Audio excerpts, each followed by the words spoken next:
So എൻ്റെ story കണ്ടവർക്ക് അറിയാം, ഇന്നലെ CUSD CHF ഒരു ട്രേഡ് എടുത്തിട്ടുണ്ടായിരുന്നു.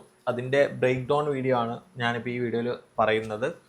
ഇതിൽ ഡെയിലി ടൈം ഫ്രെയിം മുതൽ ഞാൻ എൻട്രി എടുക്കുന്ന ടൈം ഫ്രെയിം വരെയുള്ള എല്ലാ കോൺഫ്ലുവൻസസും ഇൻക്ലൂഡ് ആക്കുന്നുണ്ട്. അപ്പോൾ നിങ്ങൾ ആദ്യമായിട്ടാണ് നിങ്ങൾ ഈ ഒരു വീഡിയോ കാണുന്നുണ്ടെങ്കിൽ എൻ്റെ പേജ് ഫോളോ ചെയ്ത് കഴിഞ്ഞാൽ അല്ലെങ്കിൽ സബ്സ്ക്രൈബ് ചെയ്ത് കഴിഞ്ഞാൽ നിങ്ങൾക്ക് കണ്ടിന്യൂസ് ആയിട്ടുള്ള വീഡിയോസ്, ഞാൻ എടുക്കുന്ന ബ്രേക്ക് ഡൗൺസും ഞാൻ ബാക്ക് ടെസ്റ്റ് ചെയ്യുന്ന വീഡിയോസും എല്ലാം ഒരു പ്ലേ ലിസ്റ്റിൽ ഇൻക്ലൂഡ് ആക്കുന്നുണ്ട്. അപ്പോൾ അതിൻ്റെ പ്ലേ ലിസ്റ്റിൻ്റെ ഡീറ്റെയിൽസ് എൻ്റെ പേജിൽ ബയോയിൽ ഞാൻ കൊടുത്തിട്ടുണ്ട്. ഓക്കെ, അപ്പോൾ ഈ ഫസ്റ്റ് ടൈം ഞാനൊരു ചാർട്ട് അനലൈസ് ചെയ്യുന്ന സമയത്ത് കൺസിഡർ ചെയ്യുന്ന ഒരു കാര്യം ഏരിയ ഓഫ് ഇൻട്രസ്റ്റ് ആണ്. പ്രൈസിൻ്റെ ഇപ്പം നിൽക്കുന്ന സ്റ്റേജ് അഥവാ ബയാസ് മനസ്സിലാക്കി അതിനനുസരിച്ച് പ്രൈസ് മൂവ് ചെയ്യുന്നത് നോക്കി ആണ് ഞാൻ എൻട്രി എടുക്കുന്നത്. അപ്പോൾ ഇപ്പോൾ നിലവിൽ നിൽക്കുന്ന ഒരു റേഞ്ച് നോക്കുക, പ്രൈസ് CHFൻ്റെ ഒരു റേഞ്ച് എന്ന് പറയുന്നത് ഒരു പ്രീമിയം റേഞ്ചിലാണെന്ന് തന്നെ പറയാം അല്ലേ. ഡെയിലി ടൈം ഫ്രെയിം ആണ്.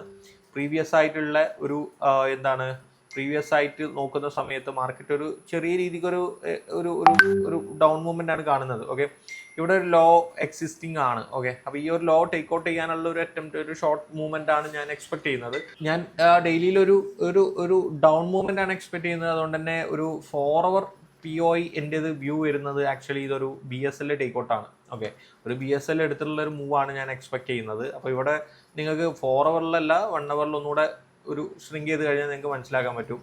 പ്രൈസ് ഇവിടെ ഒരു ഈക്വൽ ഹൈസ് ഫോം ആവുന്നുണ്ട്. ഓക്കെ, പ്രൈസ് ഇവിടെ ഒരു ഈക്വൽ ഹൈസ് ഇവിടെ ഫോം ആവുന്നുണ്ട്. ഓക്കെ, അപ്പോൾ ഈ ഒരു ഏരിയയിൽ ഇരിക്കുന്ന ലിക്വിഡിറ്റി റെസ്റ്റിംഗ് ആയിട്ടുള്ള ഈ ഒരു ഏരിയയിലത്തെ ഹൈ ടേക്ക് ഔട്ട് ചെയ്തിട്ടുള്ള ഒരു മൂവ്മെൻ്റ് ആണ് ഞാൻ എക്സ്പെക്ട് ചെയ്യുന്നത്. ഓക്കെ, അപ്പോൾ പ്രൈസ് ഞാനത് റീപ്ലേ ഇട്ട് കാണിക്കുന്നുണ്ട് നിങ്ങൾക്ക് കാണാൻ വേണ്ടിയിട്ടാണ്. അപ്പോൾ പ്രൈസ് ഇങ്ങനെ ഒരു മൂവ്മെൻറ്റ് ഉണ്ടാക്കിയ സമയത്ത് ഈ ഒരു ഈക്വൽ ഹൈ ഇവിടെ റെസ്റ്റിംഗ് ആയതുകൊണ്ട് തന്നെ അടുത്തൊരു മൂവ്മെൻറ്റ് നമുക്ക് ഇവിടെ നിന്ന് റിവേഴ്സ് കിട്ടുകയാണെന്നുണ്ടെങ്കിൽ നമുക്ക് എൻട്രി നോക്കാമെന്നുള്ളതാണ്. ഒരു 1:2 മിനിമം വെക്കുന്ന ഒരു എൻട്രി ആയിട്ട് തന്നെ നമുക്ക് കൺസിഡർ ചെയ്യാൻ പറ്റും. ഓക്കെ, അപ്പോൾ മാർക്കറ്റ് 1 hourൽ എത്തുന്ന സമയത്ത്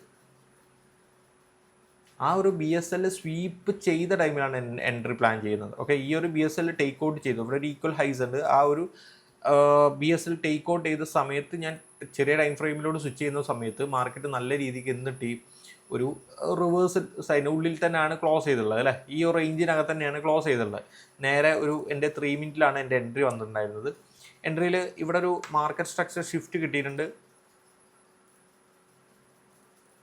ഓക്കെ, മാർക്കറ്റ് സ്ട്രക്ചർ ഷിഫ്റ്റ് ഉണ്ട്. ഓൾറെഡി ഇതൊരു ഫില്ല് ചെയ്തിട്ടാണ് പ്രൈസ് വരുന്നത്. ഒന്നുകൂടെ ഷ്രിങ്ക് ചെയ്ത് ടൈം 1 minute ടൈമിൽ നോക്കുകയാണെന്നുണ്ടെങ്കിൽ ഈ ഒരു POയിൽ മിറ്റിഗേറ്റ് ചെയ്തിട്ടാണ് അല്ലെങ്കിൽ സ്വീപ്പ് ചെയ്തിട്ടാണ് പ്രൈസ് താഴോട്ട് വരുന്നത്. ഏകദേശം എല്ലാ മൂവ്മെൻറ്റ്സും ഫില്ല് ചെയ്തിട്ടാണ് വരുന്നത്. മാത്രമല്ല MSS ഓൾറെഡി ഏർലിയർ കിട്ടിയിട്ടുമുണ്ട്. ഓക്കെ, അപ്പോൾ ഞാൻ എൻട്രി നോക്കുന്ന സമയത്ത് മാർക്കറ്റ് നിൽക്കുന്ന സ്റ്റേജിൽ നിന്നാണ് ഞാൻ എൻട്രി പ്ലാൻ ചെയ്തിട്ടുണ്ടായിരുന്നത്. ഓക്കെ, അപ്പോൾ ഈ ഒരു സ്വിംഗ് ഹൈയുടെ ഏരിയയിലോ അല്ലെങ്കിൽ ഈ ഒരു ക്യാൻഡലിൽ പാരലൽ ആയിട്ട് സ്റ്റോപ്പ് ലോസ് വെക്കാം. ഞാൻ ഇവിടെയാണ് വെച്ചിട്ട് എൻ്റെ ഒരു RR മാനേജ് ചെയ്യാൻ വേണ്ടിയിട്ടായിരുന്നു. ഏകദേശം 1:2 RR വരുന്നൊരു ട്രേഡാണ്. ഓക്കെ, അപ്പോൾ പ്രൈസ് ഇവിടെ ഒരു MSS കിട്ടി, അതായത് മുന്നേ ഒരു MSS കിട്ടിയതിന് ശേഷം 1 minute നോക്കുകയാണെന്നുണ്ടെങ്കിൽ ഈ ഒരു ഡിസ്പ്ലേസ്മെൻറ്റ് ഉണ്ടാക്കിയിട്ടുള്ള മൂവ്മെൻറ്റിന് ശേഷം റിവേഴ്സിൽ വരുമ്പോഴാണ് എൻട്രി പ്ലാൻ ചെയ്യുന്നത്. ഓക്കെ, അപ്പോൾ ഈ എൻട്രീൻ്റെ ഒരു സ്റ്റാറ്റസ് നോക്കുകയാണെന്നുണ്ടെങ്കിൽ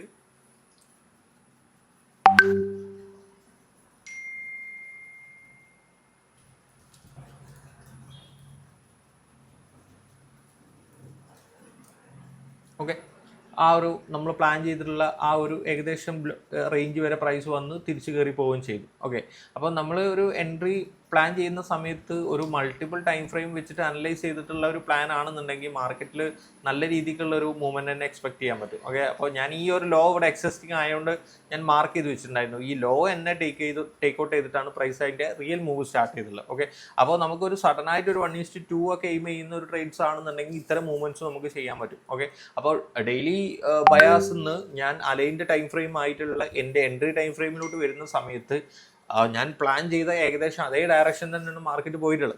ഓക്കെ, അപ്പോൾ ആ ഒരു സ്പെസിഫിക് വളരെ കുറഞ്ഞ സമയത്തിനുള്ളിൽ നമുക്ക് എൻട്രി ആൻഡ് എക്സിറ്റ് ആവാൻ പറ്റും എന്നുള്ളതാണ് നമ്മൾ ഈ ഒരു കോൺസെപ്റ്റിന് മെയിൻ പ്രത്യേകത എന്ന് പറഞ്ഞത്. ഓക്കെ, അപ്പോൾ ഈ വീഡിയോസ് കണ്ട് നിങ്ങൾക്ക് താല്പര്യം ഉണ്ടെങ്കിൽ എൻ്റെ മെൻറ്റർഷിപ്പ് നോക്കാം.